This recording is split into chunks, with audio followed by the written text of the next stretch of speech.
Jai Gurudev, Jai Gurudev, Michael. Hi. So we have Michael Fishman with us today, and everybody in Art of Living knows him because he was the first author to publish his book on his journey with Gurudev. And I have three copies. I just took them out from my bookshelf, and I have another box here. I gave a lot of them to my friends who read, who want to know about Gurudev more, or who want to know about Art of Living more. So he's the author of this wonderful book called Stumbling into Infinity, and in India they translated it into many languages also. So it's a very famous book here. So Michael, how this journey started for you? My journey started way before Art of Living because I was involved in meditation before Art of Living.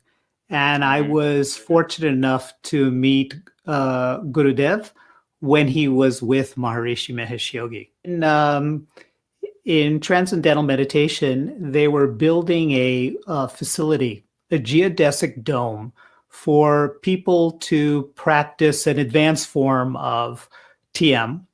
And there was an inauguration for that building. And Maharishi came to Fairfield, Iowa, in the middle of winter, just after Christmas, before New Year's. And it was freezing cold. It must have been like 30 degrees, our temperature, below zero. So it was very, very cold out. And when he came to the campus with 3 Vedic pundits. And one of them was very, very young. And his hair was maybe just covering his ears, someplace around here, and a very thin mustache. And I remember these pundits were on the stage and they were chanting Rig Veda. And I was dressed in a very heavy winter coat and I had a hat and boots and gloves on. And I was freezing and I couldn't imagine how they felt being on stage in just silk dhotis and shawls.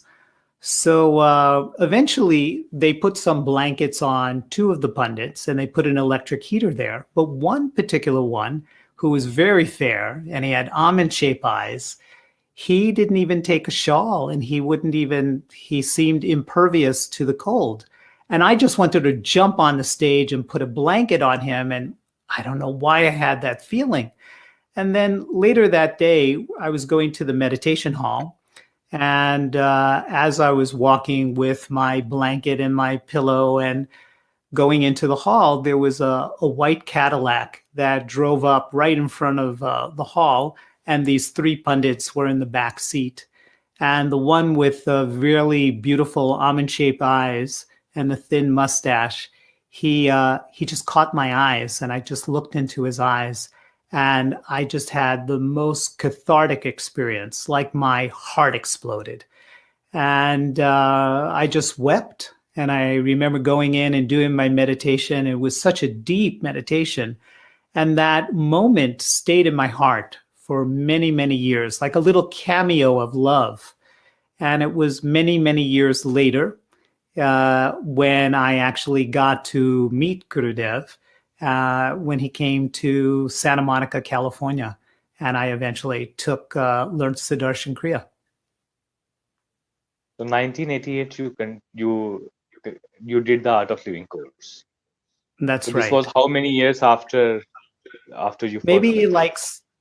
Maybe about 8 years later. So that was 1980 when I met him, and then in 1988 I met him in California.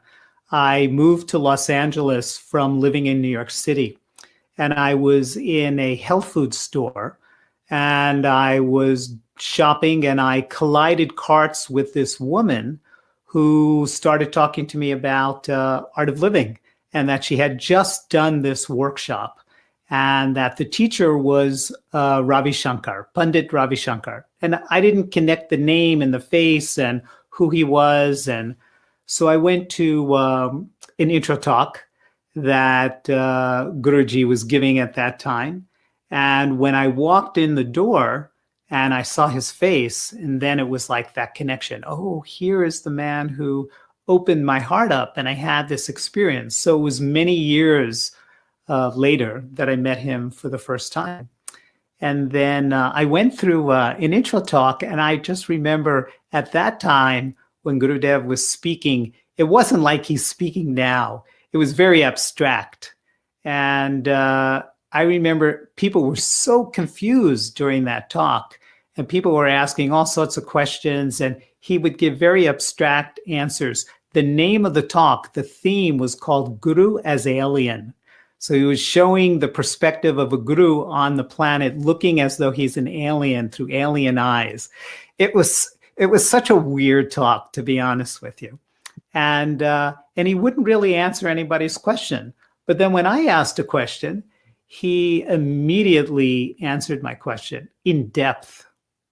And I was a little stunned. Well, why am I getting all this attention?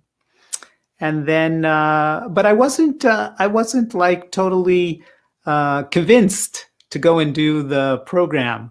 But I did, of course. And it was very powerful for me. I remember my first experience with Sudarshan Kriya.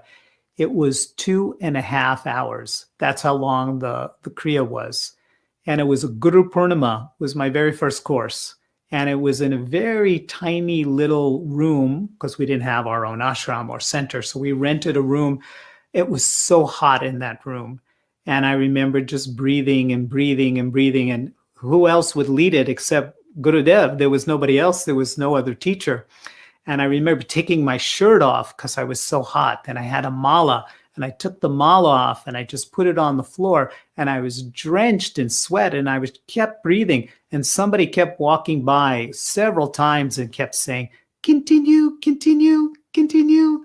And I kept breathing and breathing and breathing. And wow, and I had been meditating for 12 years before that, but I had never experienced such a depth in meditation. So it was a totally mind-blowing experience. So Gurudev used to conduct Kriya himself, or there was a tape also that time? No, he would do it by himself. There were no recordings at that time. Oh. So while the Kriya was on, he was also saying continue to you. Oh, he was saying continue to the whole room, but you know how he would keep the rhythm and he would be able to speak and continue, continue. Yeah. And how many people were there in the course? Oh, we had such a huge course. There were 11 people on my first course. I mean, this shows how Gurudev has started going from places to places, and how he has selected everybody. No, he has done a lot of hard work. Now, when we teach a travel, we have our base there, and we have people to take care, courses happening. But he has really traveled the world to set up the base. A lot of hard work, no? The other day I was going through a box and going through old things that I had from Art of Living from the early days. And somebody created a little manual to give direction for Guru care. So if the Guru was going to stay in your house, how you should work, what you should do to prepare for him. And one of the things it said was you should do your very best to give him his own room. And I thought about that, and I thought, oh my God, he must have traveled in the early days and had to share a room with somebody because they didn't recognize who he was. So yes, things are very different now. Then after your first course, you immediately started traveling. No, I didn't become a teacher for 6 months later. Gurudev came back, and then there was a teacher training program. I had never intended to become a teacher. He was just back, and there was an opportunity to spend time with him. So I just went. And our first teacher training was 3 days long. And we learned something like 50 or 60 different versions of pranayama. What that had to do with anything, I have no idea, but we learned so many different things. And there were maybe 8 of us who were on that teacher training. 3 or 4 of us were made instructors from that. And then we started teaching. And when I started teaching, I never believed that anybody would value my words. I didn't think that I could say something like accept people as they are, and people would listen to me. You know, when Gurudev gave that knowledge, it had some authenticity. And so what I did was I had a recording of him teaching a course, and I memorized every single word that he said. There were no manuals in there in those days. There was nothing. There was just this one recording that I had, and I memorized every single word that he gave. And that's how I started teaching. It was really like almost like a performance. Like I had to say everything exactly, every pause, every I would include that because there was very little instruction in those days. Hmm.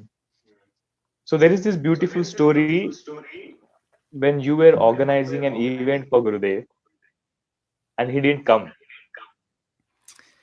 Yeah, there was an event in Los Angeles known as the Whole Life Expo. And there were people who taught all sorts of metaphysical types of things. Hmm. And I had this great idea that if Gurudev came, he would be a super huge success.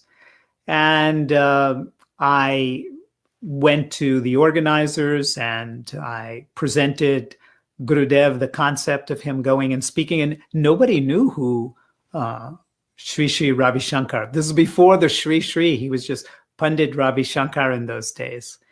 And but they said okay, and I got him a prime spot to speak on a Sunday afternoon, like at 1 o'clock. And we set up his seat and we had flowers all set up, and he never came to the event. And I tell you, it was such a shock for me because I had really put my 100% into it. I had done so much advertising and so much promotion, and the hall was packed. I mean, for us in those days, having 300 people come to an event that was like spectacular in terms of an outcome, and he didn't come. And at that time I was so frustrated and I was so angry. I just wanted to leave. I just felt like this man just humiliated me. He just took advantage of me and wanted to make me out to be a fool. And it was Banu's first trip to the United States. And I remember she came to the hall, and she opened her purse and she gave me a candy. And she said, "Here's some prasad from Gurudev." And I took it and I just could feel, oh, that settled me down. And we eventually went back to the house where Gurudev was. And he was laughing and just smiling. And he said, "How did it go?" And I said, "I'm not going to say anything. I'm not going to play this game." I was still a little angry at the whole event. And he made me sit down next to him. And he said that, the sun shines so brightly, and it shines brighter than all the other stars. And if I could make one sun out of all those stars, then my work is complete.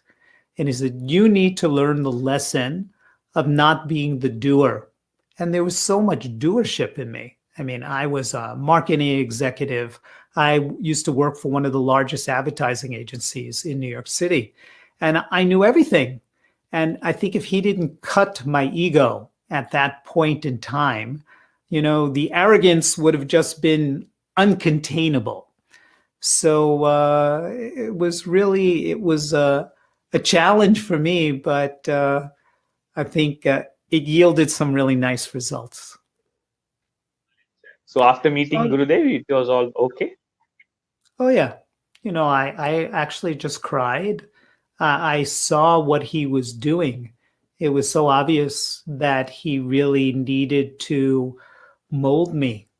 And so many adventures you could read in Stumbling into Infinity.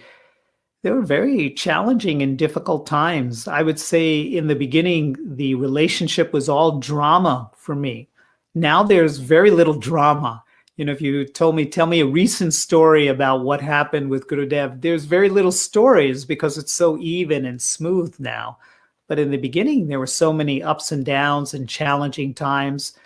And I think that really is the essence of being with the master, the skill in working with an individual, in helping you come out of all your cravings and aversions and being so much more centered.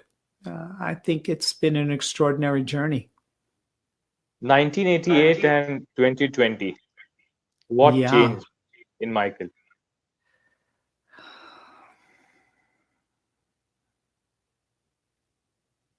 I would say there's so much more contentment now. And there's so much more acceptance of who I am. I'm not looking to improve. I'm not looking to change. I'm not looking for admiration. I'm not looking for status. There's a certain sense of acceptance in so many dimensions to life. And that brings a certain sense of freedom, a certain sense of stillness, a certain sense of peace that clearly wasn't there in the early days. I feel like we're all going to the same place. And, before meeting Gurudev, I think the real focus was enlightenment. And Mm, I was kind of a spiritual dictionary. I knew so much. I was really into metaphysics and all collecting so much different information about spirituality. And I feel as time has gone on that focus, it's not the focus on enlightenment, but having that as a goal for myself is not really there. It really is more about being a well integrated individual who's capable of sharing love and the little knowledge that I know with other people. And, going somewhere and getting somewhere and achieving something that's not very much part of my life right now. mm. Which is your most intimate time with Gurudev till now? Whenever I see him, the first 2 or 3 seconds of being with him are the most intimate moments. I just went through watching the Bhakti Sutras online with him. I felt like those were the most intimate moments. So Mm, for me, it's always fresh, it's always new, it's always unique. And there's always something that I can learn about myself, about the world. I find it so fascinating.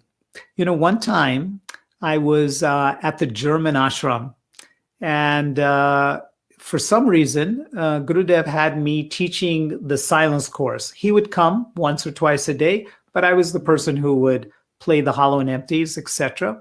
And it was rare because usually he would have a European teacher do that.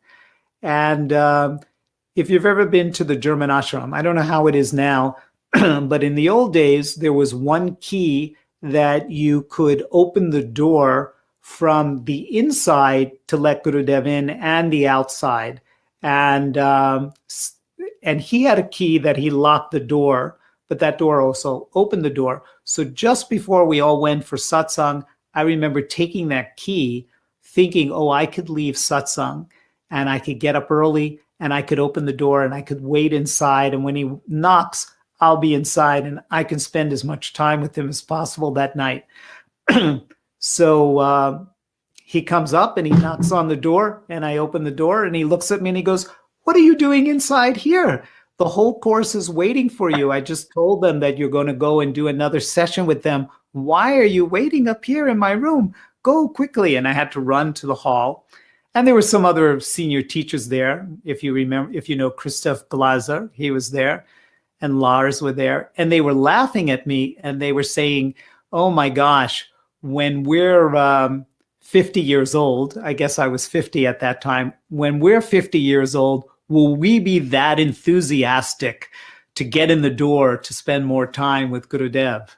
And now I'm going to be almost 66 years old. And I would say I have the same enthusiasm that I had when I was 40 or 50 or 60. And I think that never ends. wow. In the very first course that I taught, I took with him.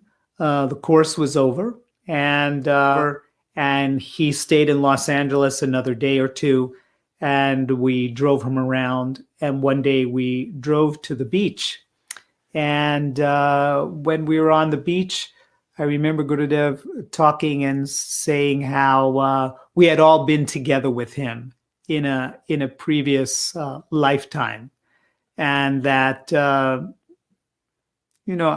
I didn't take it too seriously, but I remember going to a psychic after he left because I was so confused. For me, I came from another master. I was with Maharishi, and I was very devoted to TM, and I was very connected to being with Maharishi. And then having another master come. In fact, in the beginning, I didn't even understand that Gurudev was a master. We didn't call him Gurudev. We didn't call him Guruji. We just called him Panditji.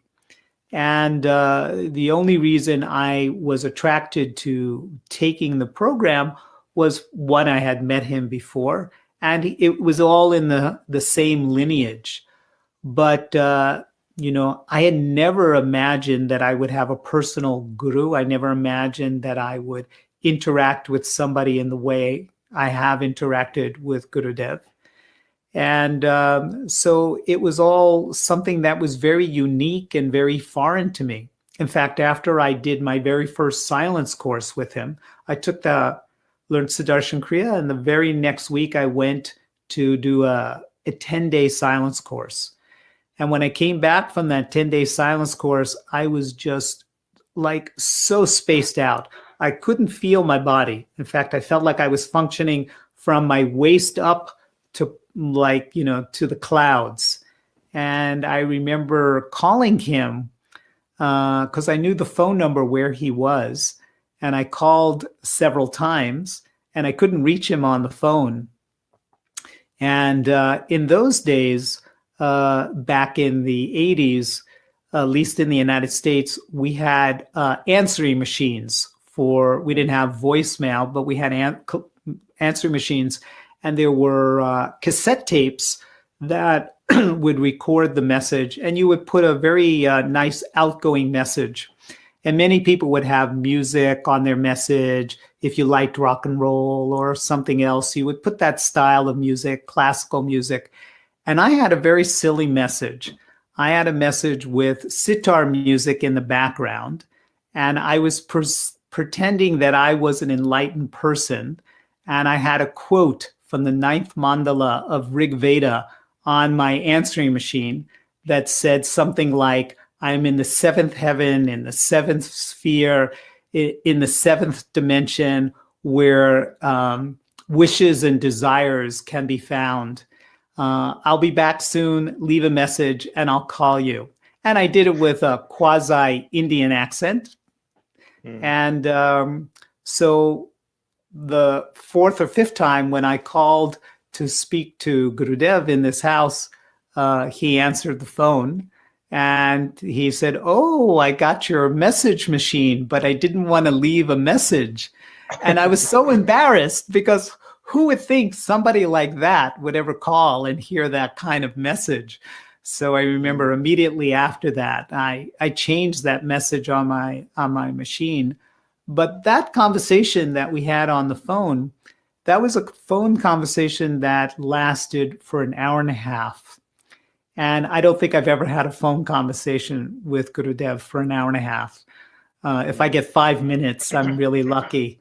But in that hour and a half, he explained so many things to me about the master-disciple relationship. That was the moment that I understood that he wasn't really an ordinary person, who he was and what role he was going to play in my life. Because up until that time, he was just this cool guy with long hair and a beard who liked me. I had never met anybody who liked me as much as he liked me. And that was it that attracted me to this. It wasn't the Kriya, it wasn't the knowledge. I had never experienced anybody who liked me that much. So can I tell one more? Yes, please. Okay. So my course was a 4-day course, my first course. It was Thursday, Friday, Saturday, Sunday. And Thursday, the first day of the course, was Guru Purnima. And the course ended on Sunday. And somebody who knew me really, really well had set up a blind date for me. You know what a blind date is. It's not Yeah. somebody who's blind. It's like you haven't met each other. So Gurudev had left on Monday, and on Wednesday I'm on this blind date. Uh, the woman who I met, she was incredible. I mean, she was so pretty and she was so charming and she had such a lovely disposition and personality. And the whole time I'm with her, all I can think about was the course that I just went through. And I'm the type of person, if I hear something, I remember it instantly. And here I am at dinner with her, and I'm talking about accept people as they are and don't be the football of other people's opinions. And she's smiling at everything I say. And then the dinner's over, and I walk her to her car. And, I could tell she's very attracted to me. And all I say to her is, well, nice meeting you. Bye now. And I just leave and I go in my car. And she looked so disappointed, like she expected at least a hug or maybe a kiss or something. And I just like said, okay, bye now. And when I went home, I just remember lying in bed and staring at the ceiling for hours, thinking about how do I explain to my parents that I have become gay. It was like I was so in love with this man and I didn't understand what was going on. I didn't have some reference point. Why was I in love with this man with long hair and a beard, and I couldn't get him out of my mind? I mean, now everything is okay. I'm married and, it's all, I understand everything. But at that time, I didn't understand what was going on. Why was there so much attraction that I had? So was that the same time when Gurudev called you and explained the guru disciple relation? That phone call happened maybe a couple of weeks later. Right after that, I did a silence course and then I spoke to him.